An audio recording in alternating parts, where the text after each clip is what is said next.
A few days ago, some statues were unveiled in New York City. John Lewis, Breonna Taylor, and George Floyd. Amazing. Already, the George Floyd statue has been vandalized by a man skateboarding, carrying some kind of paint that he splashed onto it. And boy, is this one trending. I guess that's it. People are saying, oh no, it was vandalized. A lot of people on the right are criticizing it. And you know what? Last week, we had Shane Cashman on Timcast IRL. He is the host and writer for the new podcast we launched, Tales from the Inverted World. Definitely check it out on YouTube, Spotify, iTunes, etc. But he made a really good point about what's happening in New York and other places. He said, New York has already seceded from the Union. And I thought about it. It's actually a really good point. We look at secession and collapse and civil war and conflict as though it's this hard line where someone in New York will come out and say, I hereby declare, as if there's going to be a proclamation of secession. When in reality, the bonds, the threads that connect these cities and these jurisdictions to the rest of the country are just snapping one by one in more of a soft secession. So what we have here today in this story is two major aspects of a soft secession. A cultural divide so stark, so clear that you do not recognize what these people, who these people are, or what they represent, but also the law, straight up saying some people are not allowed here in direct violation of constitutional rights, non-discrimination laws, and more importantly, just it's a legal action with the vaccine mandates that says straight up, if you do not have this medical procedure, you can't be here. And as you know, there's a strong correlation between vaccination and political affiliation. I will say this, however. There are many people in New York, holdouts that said they wouldn't, get vaccinated, that were refusing. And they're caving one by one. Even, I'm not familiar with the NBA player Wiggins, said he wouldn't do it, tried to get a religious exemption, and then ultimately just caved, as it's being reported, because, the millions of dollars was worth more than any concerns he had, or, the money was just more valuable than his values. But I look at what's going on. I look at people fleeing. I look at New Hampshire, West Virginia, Texas, Florida, and my friends, the union is already broken. Okay. Now, you can say that in 1860 or whatever, when a bunch of states were like, I hereby declare that, you had a hard declaration of secession from the Union. Right now, it's like, imagine there are 100 threads that connect every state to every other state. And each of those threads represents something from culture to law to people, community, churches, religion, etc. And there's a bunch of different threads. For New York, almost every single thread has been cut. And there remains only a couple, to the point where you don't even want to go there. You don't even want to live there. In fact, you cannot go there. I was watching this video. I saw a viral trend, George Floyd statue in Union Square, vandalized. And I thought to myself, why is there a statue of George Floyd? And I'm sure you asked yourself the same question. Many of you did. When I was growing up, we looked to people of great significance, sometimes not good people. Abraham Lincoln did a lot of good. He also did a lot of bad. And that's reality. One of the greatest things and one of the most morally good things he did was fight a war to end slavery. But within that moral good was authoritarianism.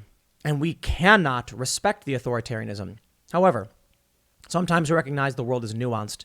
It's not absolute. So when Abraham Lincoln said that we are going to, suspend habeas corpus, we're going to go after these secessionists, and we're going to shut down slavery, it was a good thing. Now, I suppose there are a lot of people who would say that Abraham Lincoln wasn't truly intent on ending slavery. It was just preserving the Union. But the North fought against the South because of something that was morally repugnant. Today, we don't have such a thing. Perhaps there may be one such thing, abortion. And you may see red states saying we will not allow blue states to carry out these atrocities. Perhaps. I'm not entirely sure people in red states will muster up anything other than leave us alone. And I mean, it's hard to know exactly how it will play out. The past American Civil War was very different. It was I guess it was still Democrats that wanted slaves, and now it's Democrats that are, pro-abortion. But anyway, I digress.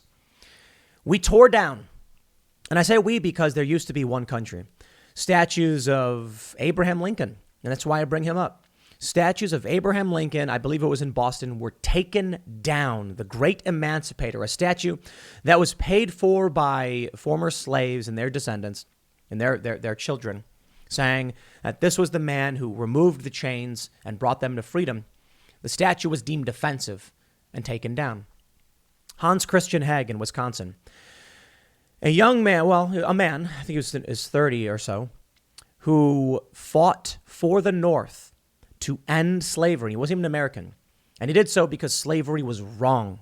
And he died. He gave his life to end such a disgusting practice. They tore his statue down too. Frederick Douglass, an absolutely brilliant and amazing American hero. I can only imagine what someone like Frederick Douglass or his mother and father or his friends and family would say if they knew the level of importance this man would have in American culture. At least he used to. Now, to those of us that still love America and believe in its ideals because it's greatly improved the world and greatly improved the lives of so many different groups and marginalized groups, we still recognize Frederick Douglass. But on the left, I think it was in Rochester, they tore his statue down and they put up a statue of a drug addict, George Floyd. I can certainly empathize the family and friends of George Floyd and be sad over his passing and wish we didn't have to have a system that included these things. I'm not going to pretend to be smart enough to know how to stop something like what happened to George Floyd, but come on. The guy was chewing a speedball behind the wheel of a vehicle. He could have killed someone. Heaven forbid it was a child or anyone. I mean, anyone. He was sitting outside in his car chewing on a speedball, which is a combination of drugs. And they found it. And he resisted. And it's sad that all of this happened, but it did. And they build a statue for him, but they destroy Frederick Douglass. Probably the most insulting thing I have ever seen. And so a man in New York said he was going to protest. Now, it's interesting. Paint, is it violence? Well, violence is not just causing harm or damage to a person. It's also to property as well. So this is, yes, violent. It's vandalism. I'm not a fan. I think what we need are people to step up and show why they oppose these things. And I mean sit-ins, nonviolent civil disobedience, but the right doesn't do it. Instead, you'll get one-off incidents like this. So while I can certainly respect a protest that doesn't harm people, I'm not a fan of vandalism. Granted, it's just paint. It's very different from smashing out windows or tearing out fences or starting fires. Still, look, when I see Antifa going around smashing up things and destroying things, people are allowed to have statues. If the people of New York City want their statue of a drug addict criminal, so be it. And if the people of New York will tolerate the destruction of our honoring of Frederick Douglass, then so be it. The point stands. New York has already seceded from the Union. Soft secession, as I said. Maybe a bit hyperbolic, maybe a bit bold to state. But when Trump supporters can't go to New York and buy themselves a hot dog, then maybe you need to realize this ain't part of the country anymore. Think about it. You want to go to Canada? Guess what? You got to have a passport. You want to go to New York? Guess what? You got to have a passport. I don't care what the difference is. When there is no freedom of movement, then we're dealing with borders. And if the borders have emerged between states, well, there you go. Joe Rogan performed in Madison Square Garden. I think it was the other day or the day before. Massive. I'm not sure it was sold out, but it was just massively full. And I am absolutely not a fan. But you can see here why freedom is losing. Throughout history, freedom has won. This time around, freedom is losing. Now, maybe what happens is that freedom is constrained to the point where there's finally a bursting at the seams, and then freedom wins. Take the American Revolution or the Civil War. Freedom loses for a long period of time, then eventually wins out. Maybe that's the path we're on. Watching this video from Joe, and I'll say this too. Look, I consider Joe Rogan a friend, and I think he's one of the most important figures defending freedom. And there's only so much you can do trying to hold back a boulder. But looking at that video from Madison Square Garden, where you have what probably looks like tens of thousands of people, all cheering for Joe, all being forced to get vaccinated to participate, and Joe, who in all likelihood, at least according to the mainstream press, is not vaccinated. I don't know his status. I mean, I guess people are the official reports, I should say, are that he is presumed not to be. But to be someone who comes out and says, I oppose this, it's wrong. Joe Rogan put out a video talking about the path to tyranny that went viral. He was criticized for it. So I can respect him standing up and pushing back, but then to do this show at Madison Square Garden in a state that has basically seceded. You take a look at their culture. Statues of George Floyd, destruction of Frederick Douglass. And I know people are going to be like, upstate is very different from the city, Tim. It was Rochester, okay? So I get it. The rural areas maybe, but your state is dominated by Democrats, and they, of course, have already drawn a line in the sand. And it's coming soon, too, because it's not just New York City, Chicago. I mean, I know people, I'll say this for Chicago. I hear people say it's split. Some people are like it's fine. It's not as bad as other cities. Some people are saying they're getting out. When people have to flee their state because of the policies and the dramatic shift in culture, I think you got to realize it ain't the same country. It is not the same country. Do not have the same heroes. I can go to West Virginia and walk into a bar and see an American flag that or a flag that says Trump on it, and it's got a picture of Trump drawn in a way that makes him look physically fit, riding a tank, which is dramatically different than a statue of George Floyd. And you know what? When people put up those flags and people put up those signs of George Floyd, I feel similarly. The difference? George Floyd was not an American president who fought to protect our borders, who helped bolster the economy. But for all of Trump's problems, they're still not building statues. I know the left will point out that silly golden idol at that, I think it was at CPAC, I can't remember, where it was like this silly golden Trump. That was over the top. Absolutely ridiculous. And I certainly think so. And here we have a golden statue of George Floyd. Again, the difference. If you want to praise Donald Trump, you know what? I get it. He was a president. You might not like him. There were a lot of crummy presidents. Woodrow Wilson. Hey, people put him up on an idol. Well, Donald Trump was of bad moral character, but at least he was an American president. So the silly memes about him I get. The George Floyd stuff is legitimate. They look. It doesn't matter what I or you think about George Floyd or Black Lives Matter at this point. What matters is we know they believe something dramatically different than what we believe. People on the left will say that you or I are radicalized, when in reality, you or I are upholding the traditional values. And I don't mean all traditional values or conservative values. I mean America's traditions and history, because we believe in it. Why? It helped end slavery. It granted civil rights. It granted gay marriage. And it even gave women the right to an abortion. As much as conservatives don't like it and pro-lifers don't like it, for some reason, they sit back and respect the process by which these things happen. Why? Because the American system of governments has 3 branches and has a process. And even when losing, conservatives respect it for the most part. It's amazing to me because I was like, imagine being someone. Let me pull up some of this. I'll tell you this, man. This look at this photo. I feel really bad for this woman. COVID-19 vaccine mandate now in effect for NYC educators. That's a sad picture right there of that teacher feeling like she's going to lose her job. Ma'am, I do not know anything about you. I don't know who you are, but go to Florida, New Hampshire, West Virginia. Come down here, man. Get out of that city. Get out of New York. Wake up to what's happening. You can leave. It is a massively distinct culture. And people in New York City, as much as they say they oppose this, are bending.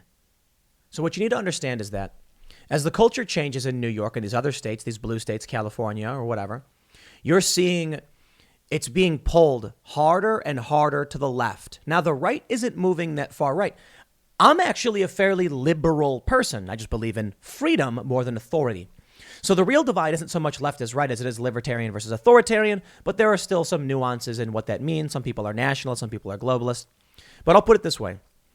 If I'm going to move to West Virginia and I'm fairly liberal, then it stands to reason that West Virginia might actually become more liberal, which is bad in a lot of ways. However, more libertarian, which is good in a lot of ways. Now, of course, there will be a culture clash between conservatives and the more libertarian-minded individuals. But with the rise of the Mises Caucus, they're pro-life. There still are pro-life, pro-borders libertarians. They believe the nation should have borders so that their ideals can be protected, and that the government, if it has any job, at least one job, it's to protect life. In which case, people should be allowed to do whatever drugs they want to do. There should be low taxes, things like that. Smaller government, but some things are, more important. The people in New York City who are saying they oppose the vaccine mandates, but then getting the vaccine, I don't believe actually oppose the vaccine mandate. I'm sorry. Look, if you truly were against it, if you said, in my heart of hearts, I know this to be wrong, you'd be like, this is a line I cannot pass. But what we're actually seeing is that for many of these people who are willing to say the vaccine mandate is wrong, but I'll comply anyway, what they're really saying is, maybe I might think it's bad, but I do think a system that would threaten you to take away your livelihood, put you on the street, and take away your unemployment is a better system to uphold than to oppose. That's it. No, seriously, think about it. You're being told either you get this, whether you want it or not, whether your doctor gives you an exemption or not, whether your religion dictates or not, you must get it. Otherwise, you will lose your job and you will not get unemployment benefits that you pay into. Basically stealing your tax revenue. You would say for these people that when it came down to it, they ultimately got the vaccine. Upholding that system is better than opposing it. And that goes for Joe Rogan, too. Again, Joe Rogan's a massively influential and important person fighting for freedom. But Joe Rogan stated, whatever the penalty was for performing at Madison Square Garden, it was more valuable to uphold a system of medical segregation and vaccine mandates than it was to impose it. For whatever reason, I don't know. I'm not going to, Tim Dillon as well, I am not going to sit back and ignore what people are doing simply because they may have power or wealth. I may know them. No, I don't play tribe. And I'm not going to, I try to give praise where praise is due to even people like AOC, but I will give criticism wherever it need be. And I will say this. I think one of the most devastating things, two very devastating things we've seen in terms of the fight for freedom. A Golden State Warrior player, Andrew Wiggins, receives vaccine after being denied religious exemption.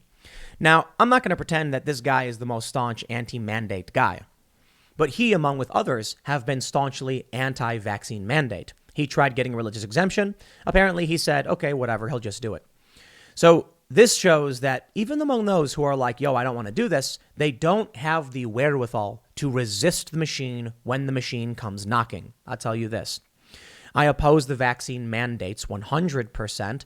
And if it ever came to a point where YouTube demanded, if I got an email from YouTube right now that said, provide proof of vaccination or we delete your channels, I would say, delete them. I would say, have a nice day. Because I do believe that values are more important. Now, one of the most heartbreaking things was Joe Rogan. I know it's hard. I mentioned this before. Maybe Tim Dillon and Joe Rogan had contracts that if they broke would cause them serious harm. Maybe, for Tim, I'd imagine it was much more difficult because he's nowhere near the level of wealth as Joe Rogan has. But the Joe Rogan one, I don't understand. I don't know for how much he would be on the hook for if he canceled the show at Madison Square Garden. I don't know how much money he made, and I don't know why it was worth it. I really don't. Joe is one of the most famous people on the planet. He has one of the biggest podcasts in the world, if not the biggest of all time. He basically created the vodcast, revolutionized it. I don't know if he was the first. I think Tom Green. But, no.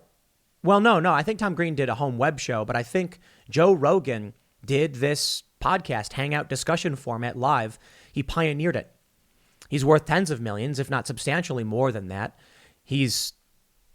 I don't see you getting more famous than Joe Rogan. And of course, you could always be more rich, I suppose. But man, to be at that level of wealth and fame and to be such a staunch opponent of vaccine mandates, and then to say, but it's not enough. The principle of opposing this, my feelings towards it, are not strong enough for me to say no. Ultimately, I would rather support that system. Joe Rogan may have been one of the biggest, along with like Foo Fighters and whatever bands play at Madison Square Garden, but when Madison Square Garden in New York City mandate vaccines, and someone as famous and well off as Joe Rogan says, I will be the tool by which the state and the city are able to convince people to undergo this medical procedure, I have to wonder if Joe actually opposes vaccine mandates. The reason why I say this is, what I mean by this, if you say something is wrong and it shouldn't be, if you have the means to survive while resisting actively, but you choose to uphold that system, to play into it, to be a tool of it, I genuinely wonder if it's just on the surface. On the surface, Joe looks at the vaccine mandate and says, that's bad. People shouldn't be forced to do this. I mean, I don't really care one way or the other, I guess. I'll go and perform these shows. See, I wouldn't do that. You can go to the suburbs. There's venues outside of New York and in and around it that don't require vaccines. It is what it is, I suppose. Long story short, the story of this man vandalizing the George Floyd statue is more than it appears to be. And maybe less, right? Maybe I shouldn't exaggerate too much. We have a story of a man who showed up and threw paint on a statue. Fine. I think people are allowed to have statues. I think if the leftists want a statue of George Floyd, they're allowed to. I also think I'm allowed to be disgusted by it. I think you're allowed to be disgusted by it. And I think we're allowed to point out that when you have a city with mandates that are going to cut out large portions of the country from going anywhere near there, from going inside and using their services or businesses, unless you're rich and famous, because, again, operating under the assumption the media is correct and Joe Rogan's not vaccinated, look at that. The rich and famous are exempt from the rules that they expect others to operate under. And Joe said he would give refunds to people. And I'm just like, I'm surprised by that. That's not good enough. Refunds? How many people were like, I really want to see Joe. Okay, I'll go out and get the vaccine. So if you oppose the mandate, don't create reasons for them to get it, especially when you're exempt. I'll put it that way. I am not the most optimistic person in terms of saving this country and its freedoms. I do think that with the soft secession of states like California, when California said we're a sanctuary state in immigration, they told the federal government, you have no clothes. That was basically a soft secession. Federal government can't do anything, so see you later. When someone like Joe Rogan, who is probably the most prominent and loudest voice still standing on the line defending freedom, is not vaccinated, and then goes to New York City, where he is exempt, and the people in the audience are not, upholding not just the mandates, but also the divide between the powered and the powerless, that makes me very pessimistic. Because of all the people who I thought were going to be like, I ain't playing that game, it'd be Joe. Look, Joe does a lot of good, okay? And so there's a challenge. Joe shouted out Jim Brewer recently, and Jim Brewer said he will not perform at venues that mandate vaccines. And maybe that's Joe's way of, sliding something positive like, hey, guys, support Jim Brewer. He's a good dude. He's doing the right thing. But I just still don't understand. I can understand that Joe's in a privileged position and he's able to hold a certain line, but he moved very far. Two of the biggest complaints I have in all of what's going on is the Hunger Games style elite exemptions, which Joe is privy to, and Tim Dillon and any other performer, and the authoritarianism. You have wealthy elites who impose authoritarianism on the masses and exempt themselves from it. And Joe walked right into that one. It is what it is, I absolutely still think Joe is one of the most important and individuals defending freedom, but that was kind of like it almost feels like someone grips your heart and squeezes it, The feeling that even the people that are you feel are some of the most vital would give in this way. It's like, man, are we really going to lose this one? Is that it? I'm not going to pretend that Joe is like some warrior, activist, politician or anything like that. Certainly there are some Republicans like Rand Paul who fight every single day for liberty and stand up for this stuff. But culture is the most important thing. And that's why we're working hard at timcast.com to make culture. We've launched the new show, Tales from the Inverted World, which we rolled out the first episode, the introduction, and we've got more episodes coming out. Plus, we're going to have the members-only conversation. And this is a paranormal mystery investigation. It's not political. We got another show that's going to be 100% culture. It's not political. It's a pop culture show. It's going to talk about movies, video games, and there will be cultural politics in it, but it's going to stay a bit away from the political stuff because I think making culture is the most effective way to try and fight back against the authoritarianism. It's a hard battle, my friends, because you have people who are just willing to give up and give in. People I know, and it seems like we are losing because some of the people you'd think would believe in freedom, and I'm not trying to just single out Joe here. There's many other people. Man, they give in every single day. I guess I'll save some of it for the other segments, which I have coming up soon. So I'll leave it there. Next segment's coming up at 1 p.m. over on this channel. Thanks for hanging out, and I'll see you all then.